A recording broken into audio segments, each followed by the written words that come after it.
আমাকে এভাবে কেন ধরছো? You are just my friend. আমি ধরবো না তো কে ধরবে? তুমি কিন্তু তোমার লিমিট ক্রস করছো। উফ!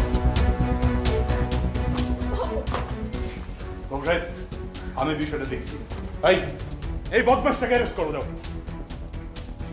বদমাইশ, মাদকের ব্যবসা করিস না? কত ধানে কত চাল আজকে আমি ঠিক হারে হারে বোঝাবো। এই নিয়ে যাও ওকে, যাও নিয়ে যাও।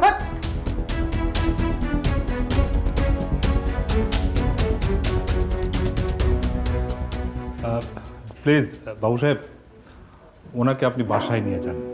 আমার মনে হয় যে ওনার একটু রেস্ট দরকার। ঘুম দিলে সব ঠিক হয়ে যাবে। আর আমি তো আছি, আমি বিষয়টা দেখছি, ঠিক আছে? আর আমি দেখছি।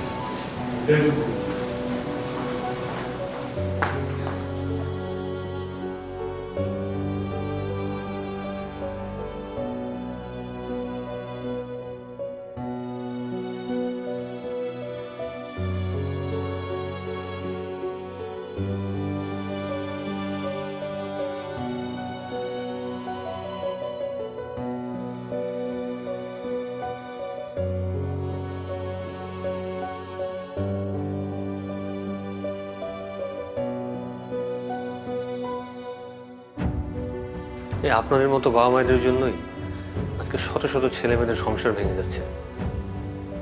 এই মানুষটাকেও তো কখনো শান্তিতে থাকতে দেননি। নিজের যখন যা যেভাবে করতে ইচ্ছে হয়েছে তাই করেছেন। নিজের মেয়েকে বিয়ে দিয়েছেন, এখন সেই সংসারও যায় যায় অবস্থা। নারীর স্বাধীনতার নামে আপনারা কিছু সংখ্যক নারীরা যা করছেন, এটাই নারীর কলঙ্ক। আচ্ছা, আধুনিকতা মানে আপনারা কি বোঝেন?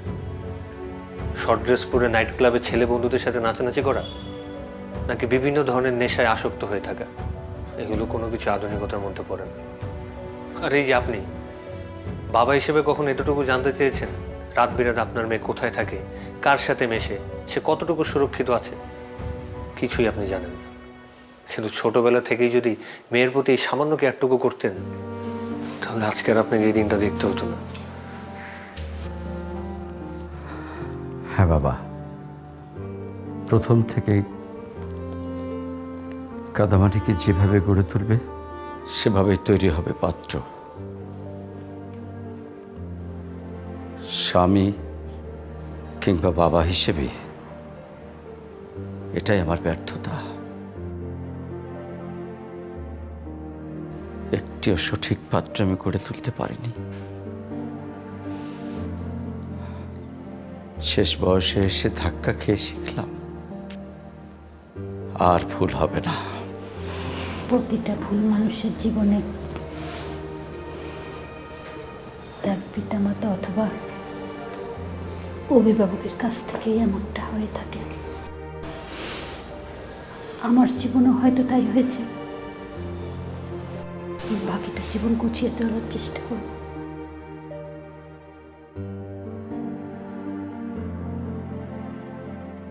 ঠিক আছে, আমরা এখন আসি বাবা, চলো। না বাবা, আপনারা যাবেন না। ছোটবেলায় বাবা মাকে হারিয়েছি, তারপর যখন আপনাদের পেয়েছি আপনাদেরকে নিজের বাবা মা মনে করেছি। আপনারা প্লিজ উপরে যান। চলো।